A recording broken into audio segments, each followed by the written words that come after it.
Indiana's 4th Congressional District is a study in contrast. College energy in Lafayette, suburban growth in Avon, Plainfield, and Zionsville, small town resilience in Frankfort, Delphi, Greencastle, Rensselaer, and communities like Martinsville where change feels both near and far. It's a district that stretches across farm fields and research labs, across industrial parks and courthouse squares. And it's a district I know very well. I ran here in 24. I knocked the doors, I listened to frustrations, saw firsthand how hungry people are for representation that feels real. Now the 4th is heading into a crowded Democratic primary, a field that reflects energy and division and opportunity. The question isn't whether Democrats want to compete here. The question is who's ready to carry the weight of this district.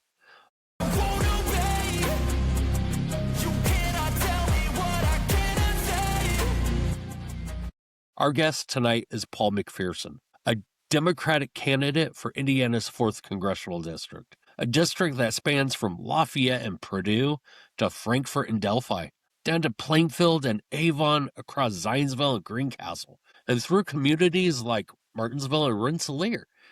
It is a geographically broad and politically complex district.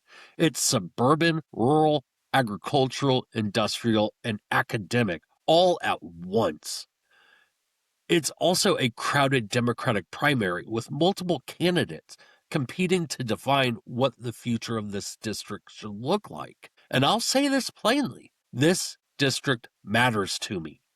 Personally, I live here. I've bled for it. I've spent time in these communities and I know what the people want. Tonight, that history doesn't change the standard. We're here to ask what Paul McPherson would actually do in Congress, how he distinguishes himself in a packed field, why he believes he is the candidate who can not only win the primary, but do what those of us who came before him were not able to accomplish, but compete in the general election in the 4th and win. Paul, welcome to Hold 'em Accountable. Derek, I appreciate you having me this evening. It's always a joy, especially to have someone from a district that I love. This is a crowded Democratic primary. What differentiates yourself from the other 8 candidates in this race? Yeah, Derek. So, I think my background has a lot to do with the differentiation. I grew up in Ohio on a 210-acre farm that did both cattle and crop. My hometown was about 5,000, so I'm very familiar with rural America and how politics does impact rural America. Um, had the opportunity to go to Kentucky for my grad school or for my undergrad. And then I came up to Purdue for my grad school. And after I got done with grad school, I actually worked for a supplier of Caterpillar. I worked as an in-house engineer in Caterpillar, learning manufacturing. Then the economic recession hit. And so I lived through that as a young father and growing family. So then I got back into higher ed, and I've spent the past 14 years of my life teaching higher ed and working with industry. And I teach mechanical design and quality control. And then just most recently got promoted to be the director of a manufacturing space here at Purdue, where I manage over 120 employees. And so, my background having both rural farm life, I actually own a farm here by West Lafayette, actually out in Warren County. And so I own a small hobby farm. So my life in farming, my background in education, my background in manufacturing, I work with manufacturers day in, day out as part of my job here at Purdue. And so I think, having the perspective of all 3 large players in the 4th district kind of gives me that upper hand, I guess, to be able to communicate with people. I'll also say my educational background allows me to communicate with people from all walks of life as well as all ages. I work with faculty members that are a lot older than I am. In fact, was one of the youngest faculty members to come on in my department, all the way to the Gen Zers that are going through college right now, right? And so having that ability to communicate across all the different generations, I think also helps me. In terms of, other things that maybe differentiates me from candidates. I do see myself as a moderate on most issues and a progressive on some. It just depends on what issue it is.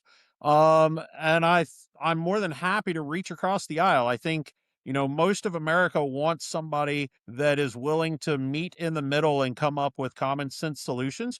We can't continue to have a polarized DC and expect things to get done, right? We need those people that are willing to come to the center and listen to each other. And as somebody that has spent years not only learning and learning how to listen and being a leader, I think one of the things I've learned the most in as a leader in a leadership position is how to listen to others, find out what's working, what's not working, where the problem is, what are we trying to accomplish with a solution, and coming up with those out of the box solutions to progress us forward. Lafayette's economy is driven heavily by Purdue and research growth. How do you ensure that prosperity benefits surrounding rural counties? Yeah, I don't think it's just at Purdue, right? I think across multiple universities, there's a lot of spending in research. I think that from one aspect, the spending in research is great. It brings in jobs, brings in new factories, new ideas. Uh, it allows the local economy to flourish. I will say though, I do think that there needs to be a lot more accountability for the money that's being spent in research to the extent that there needs to be an ROI. What is the return on the investment when we're spending money as taxpayers on research, right? From benefiting the surrounding counties and the rural areas, I think that obviously Purdue is an agricultural school and an engineering school, and I think that benefits the rural communities around, especially on the agricultural front. I think that there's opportunities for Purdue to do more outreach into those rural communities and build those communities up, whether it be startup companies or seminars or even upskilling. Right, upskilling rural communities to meet the need of the jobs that we see coming into industry today. Suburban communities like Avon and Plainfield are growing rapidly. What federal investments should follow that growth? Yeah, I think as communities develop and they grow, they obviously need more infrastructure. So I think from a federal funding perspective, right now there's a big push to get rid of block grants, and I think that we need to stop that. We need to fund block grants. But again, I think also we have to ensure the ROI, right? That return on investment is there. To be quite frank, I think that there's a lot of taxpayer money that's being wasted on infrastructure projects because the government's being overcharged, right? And so I think block grants are important, but I think that we need to be getting the bang for our buck as taxpayers on those block grants. So I think really the biggest thing for places like Avon and Plainfield is ensuring that the infrastructure needs are there and that they're being supported appropriately, I guess. Rural counties in the northern part of the district face healthcare access challenges. What specific federal action comes first? What stops people from having to go to Lafayette or up to the region? Yeah. So, I think as someone that lives in a rural county, right, Warren County, the hospital in Williamsport is one that is facing a potential closure. And, for me, I live close enough to Lafayette that it makes more sense for me to go to Lafayette. But for people that live on the western side of my county, Williamsport is a lifeline, right? It's where they get stabilized and then go to more intensive care units if needed. And so I think, from a federal standpoint, we need to be making sure that money gets to the rural hospitals. I think that our entire healthcare system needs a reform, and it needs to be reevaluated and how we do that. But I think first and foremost, we got to make sure that the care is there before we start to reform and change the system entirely. But yeah, I think first and foremost, we need to make sure that these hospitals are funded so that the farmers that get injured out in their field have someplace to go when they need it, and not have to drive an hour to an hour and a half to the closest medical facility. Agriculture remains foundational across counties like Carroll and Clinton. How would you protect family farms in a consolidating market? Yeah, so as somebody that grew up on a small farm, and a small family farm, it's not huge. It was 210 acres, right? And so I understand the diminishing small family farms because for generations, kids have been told there's no money in farming, no money in farming, and so they go elsewhere, right? And we really need to relook at the farm bill. We need to extend the funding for the farm bill, and part of that farm bill is incentivizing young people to get back into farming. And so we need to promote not just young people getting back into farming, but show how it can be profitable and why it's important that small farms are vital to our economy. Right? We can't just rely on large industrial farms. My true belief is small farms are going to end up being the backbone of this country at some point, and we need to recognize that now before it all gets sold off. And I look at my family farm in Ohio, and my parents are aging, and one of my concerns is that if I don't move back there, that's a cattle farm that's gone, right? That's going to go to somebody else, and who knows, it may be developed, it may be turned kept into cattle, I don't know, but it concerns me, right? Because that's cattle and crop that may go off the market, and so we have to recognize that and be aware of that. And I think in communities like Carroll and Clinton counties, we need to and even Warren County, I see it in Warren County as well, that we need to incentivize the next generation. I myself, I own 11 and a half acres, and I would love to own more. It's just completely unaffordable for me, right? The land prices have gone through the roof, that somebody like myself, even though I make a good modest income, I can't afford it. They're not going to give me a loan for 100 acres. And so we need to relook at that as well, right? The federal government really needs to look at what's driving these land prices outside of just the development of subdivisions, and corporations buying the land. We need to start regulating that so that we can get small time farmers back into the market again. The fourth has leaned Republican in many recent cycles. What is your strategy to compete against Jim Baird? I think in the fourth district, when you look at the breakdown, we're about 30% blue, 30% red, and then the rest is purple, right? And what I say purple is they're willing to go both ways. They just have to have a candidate that they like, right? And I think if you're too far left,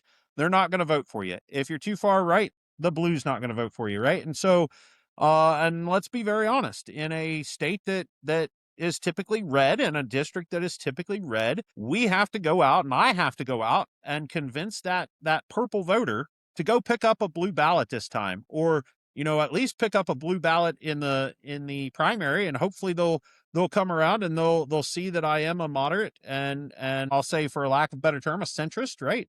And I'm willing to work and meet in the middle, and I'm not just going to follow party lines on votes. It's is it good for the American people, and does it make sense? And making that communication heard. I've already got 500 yard signs in my possession, and I've got 20,000 handouts, whether it's door hangers or postcards. And even the postcards, most people hear postcards, oh, you're going to mail us something. No, I plan on hitting 20,000 doors between now and the primary. And if I win the primary, you betcha I'm going to go hit more doors. And if I run out door hangers and postcards that I have before the primary, I'm going to hit on more doors. And I've been asked, why might I waste my time in small communities? And I said, the small communities think everybody's forgot them. I'm coming from a small community. I want everybody in small communities to know you're not forgotten. I recognize that small communities need the help just as much as large communities. And so, yeah, I plan on hitting as many small towns as I can, as well as the large areas. And, one of my commitments to some of my volunteers is that I'm not going to ask them to go out and hand them out if I'm not willing to go out there with them. And so you betcha, hopefully, some of you guys that are viewing this, you'll see me knocking on your door soon. Yeah, I'm going to hit as many doors as I can. And I think, it's just spreading that message. Infrastructure from highways to broadband is uneven across this district. What is your top funding priority? Yeah, in a world where internet is key, and high-speed internet is key, I think honestly, high-speed internet is a must in rural communities, right? I don't have high speed internet at my house. I rely on cellular internet, right? And it's not the best. It's not the worst. I've definitely had worse, but we need broadband, right? And in a society where everything relies on having some sort of internet connection, people in rural communities need that internet. Nobody's going to move to a rural community. No business is going to open up in a rural community if they don't have good access to internet. And so we need to invest in that. And quite honestly, if you look from even the early Obama administration, there's been investments, there's been money thrown at these large companies to invest in rural internet, and they've just pissed away our money, right? And we need to take that back. We need to take charge of that. We need to say, what is the return on our investment when we're giving these companies billions of dollars for rural internet and then nothing happens, right? I've lived in the last, what they call the last mile, almost all my life. Whether it was in Ohio, my parents in Ohio still don't have high speed internet. I don't have high speed internet where I live in Warren County, and we need to address that in a world that relies on internet. So Workforce retention is a concern. How do you keep Purdue graduates, DePaul graduates, Wabash graduates, and young professionals in Indiana? yeah, I think a lot of it boils down to opportunity, right? And getting students connected with the companies that are in and around Indiana. And so keeping the students here, I think is key to I guess the key to keeping students around is getting them excited about the industries that are in their back door, right? And the way you do that is, in my current job, I have a series where any company can come in and talk about what they do and how they do it, and they can connect with students, right? And the goal there is to excite the students about what manufacturers in Indiana are doing, and get them the jobs in our back door. I think promoting entrepreneurship, getting the students to understand that they can open their own business and be a competitor in our rural communities, in our urban communities, right, is key. And getting the state and federal government to increase the funding and the opportunities for those entrepreneurs, right? Because there's a lot of them. I deal a lot with aerospace students that want to go to SpaceX or Blue Origin, and that's fine. But I think that there's opportunity for them to maybe open up something here that supplies those companies, right? That excites them here to do that. But again, it goes back down to what does it cost to get into the industry, and a lot of students don't have that coming out. So In a divided Congress, how would you deliver results for this district instead of symbolic votes? yeah, so as somebody that's been in a leadership role now for some time, and consider myself a leader in my county, I think coming to the middle, right? I talk to people of all walks of life. I on the right, on the left. I've got a neighbor that has never voted Democrat before, and he told me that I ran for my township board member, I was the first Democrat he ever voted for. Why? Because he knew me. And because I knocked on his door and I shook his hand, and I knew him, right? And so um I think, in a divided Congress, it's about sitting down and holding people accountable, right? It's just that. And calling out the BS when you see the BS. And I have spent the better part of my life being that guy in the room, and I don't mind being that guy and calling people out for the BS when I see it. And so, sitting down with people that have differing opinions, discussing those opinions, using facts, using numbers, using figures to show how we can make change, I think is key, right? And really, again, calling people out. I'm a firm believer that you could be my best friend. You could be sitting on the same side of the aisle as me. But if you're holding up legislation because you want an extra $1 billion for your district, when really the legislation is great for everybody, I will call you out, and I don't care to call you out. And that may not get me a lot of approval ratings within the party, but that's okay for me because it needs to happen. And I think that's what the American people are wanting, is people in DC that will call each other out for the BS so that we can get things done. Day one, my goal is to learn the process, right?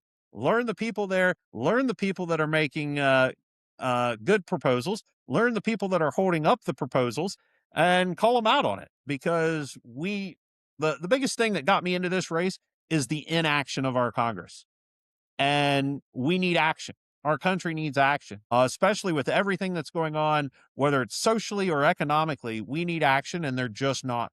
They're just not doing what we've elected people to do. And finally, possibly the most important question on this list. Why you? Why now? Yeah. So I've always had an interest in politics. Like I said, getting into this was not an easy decision. There was a lot that went into it. I was actually probably one of the last to file because I sat back and said, do I really want to take this on? And when I look across the board, I see the same sorts of ideas that Democrats have had for the past 20 years, and I know where those ideas are going to fall when they hit the Congress floor. And quite honestly, we need new ideas. And so, my motto is new solutions, new approaches, right? And I bring an engineering perspective to the table, which is an outside of the box thinking about how to solve ideas, and complex ideas at that. And so yeah, at the end of the day, like I said, it wasn't an easy decision to jump in, but I think it's the right time because, quite honestly, if we don't win soon, and if the Democrats don't start getting their stuff together, there may not be a fight to fight later. And so, when I had a discussion with my family, it was very much is now the right time. And I've got two teenage kids that I'm willing to give up a lot of time with to take on this role. But it's bigger than me. It's bigger than my kids, and it's bigger than my wife and I, and everybody on my family agreed. And so, yeah, taking that next step, because again, I think I bring a new idea to the table on how to solve some of these problems, and I think now's the time that we need that. Hi, I'm Dr. Cindy Worth, and I'm running for Indiana's 6th Congressional District. I'm a lifelong Hoosier. I grew up here in Columbus. I went to school here, met my husband here, raised my family here. I've served my community as a public school teacher for more than a decade, and ultimately, it was that experience that motivated me to run for public office. Any good teacher knows that the struggles of a working-class family will affect a child in the classroom. That's how topics like access to education, affordable housing, healthcare, fair wages, and a safe environment became the platform on which I built my campaign. I pursued and completed a congressional fellowship, which allowed me to study bipartisan policy writing alongside lawmakers in Washington, D.C. I've been engaging voters in the 6th District since 2022, and I've had the pleasure of getting to know so many incredible people. It will be an honor to soon be your voice in Washington, because you are worth every moment of this fight. I'm Cindy Worth, and I approve this message.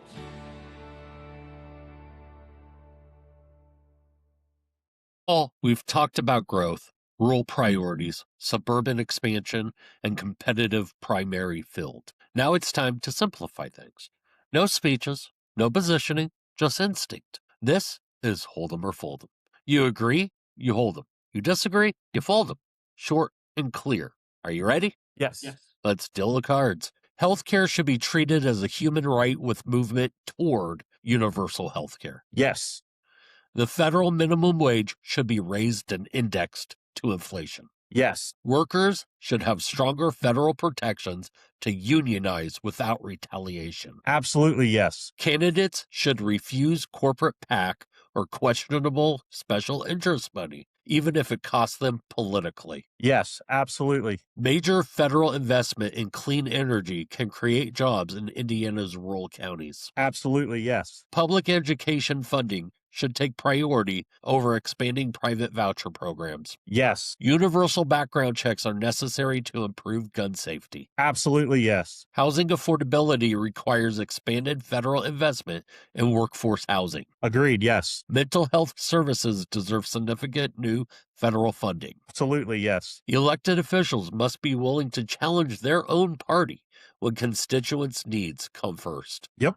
Yes. Paul, thank you for being here tonight. This district means something to me. I've walked it. I've campaigned it. I've had conversations in living rooms from Lafayette to Martinsville, from Frankfort to Avon. Indiana's 4th is not an easy district. It requires coalition building. It requires message discipline. It requires stamina.